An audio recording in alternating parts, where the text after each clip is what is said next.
एटा का चौहरा हत्याकांड, बेटा बना अपने ही परिवार का कातिल, कांप उठा पूरा इलाका। एटा से एक ऐसी खबर जिसने इंसानियत को शर्मसार कर दिया, जहां एक बेटे ने अपने ही हाथों से अपने पूरे परिवार को खत्म कर दिया। 4 हत्याएं एक ही घर में, और आरोपी निकला उसी घर का बेटा कमल सिंह।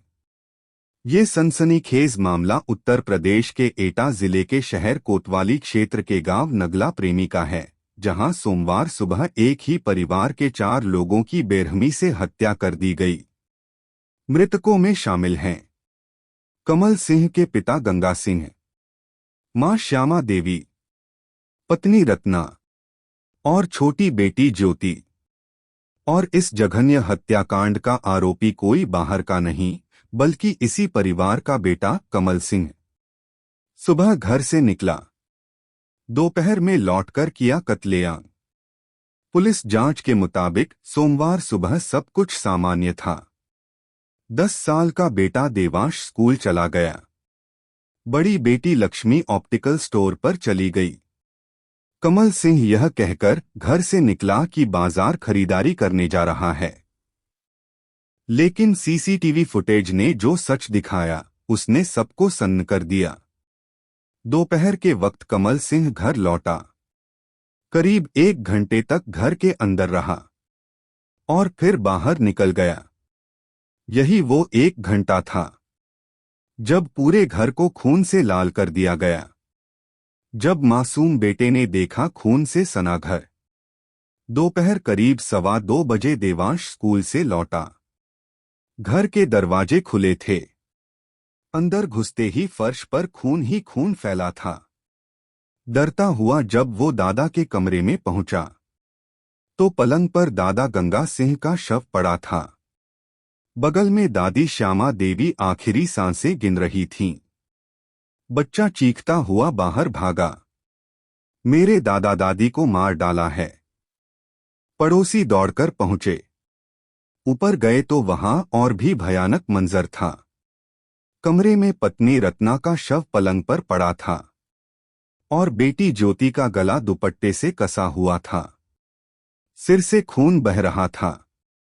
पुलिस जांच में टूटा कमल सिंह, कबूला जुर्म। सूचना मिलते ही पुलिस मौके पर पहुंची। श्यामा देवी को अस्पताल ले जाया गया, लेकिन इलाज से पहले ही उनकी भी मौत हो गई। पुलिस ने जब कमल सिंह से सख्ती से पूछताछ की, तो रात भर चली पूछताछ के बाद कमल सिंह टूट गया। कल दिनांक 19 को ये कोतवाली थाना क्षेत्र में जनपद एटा में 4 लोगों के मृत्यु की सूचना प्राप्त हुई थी, हत्या की सूचना प्राप्त हुई थी, जिसमें 3 महिलाएं थी और 1 पुरुष थे। यहाँ पे घटनास्थल का इंस्पेक्शन किया गया और जो हमारी फॉरेंसिक टीम है, जो फॉरेंसिक एक्सपर्ट है, उनके द्वारा भी मौका मुआयना किया गया, सैंपल इकट्ठा किया गया। साथ ही जो आसपास के सीसीटीवी कैमरे लगे थे उनका भी अवलोकन किया गया और जो भी टेक्निकल एविडेंसेस होते हैं हम लोगों ने उस आधार पर आगे की कार्रवाई करी। तो इसमें ये निकल के आया कि जो मृतक हैं उनके पुत्र जो एक छोटी सी दुकान चलाते हैं मेडिकल स्टोर की, वो दोपहर में लगभग 12:55 के आसपास अपने घर पे आते हैं कुछ पॉलीथीन में लिए हुए, और लगभग 1.25 घंटे के आसपास वहाँ अपने घर में रहते हैं और फिर बाइक से चले जाते हैं। सभी तरफ कैमरे लगे हैं, घर के पीछे भी लगे हैं, घर के आगे भी लगे हैं। और उनके जाने के लगभग 20 मिनट बाद उनका छोटा बेटा आता है, जो घर के अंदर जाता है तो उसको डेड बॉडी इस तरह से दिखती है और बाहर आकर के वो सूचना देता है जो पड़ोसी के लोग हैं। फिर पुलिस को ये सूचना मिलती है। तो इसमें सारी चीज़ों की एनालिसिस की गई, देखा गया, सीडीआर से लेकर सब कुछ देखा गया। आसपास भी लोगों से गोपनीय तरीके से भी जानकारी इकट्ठा की गई।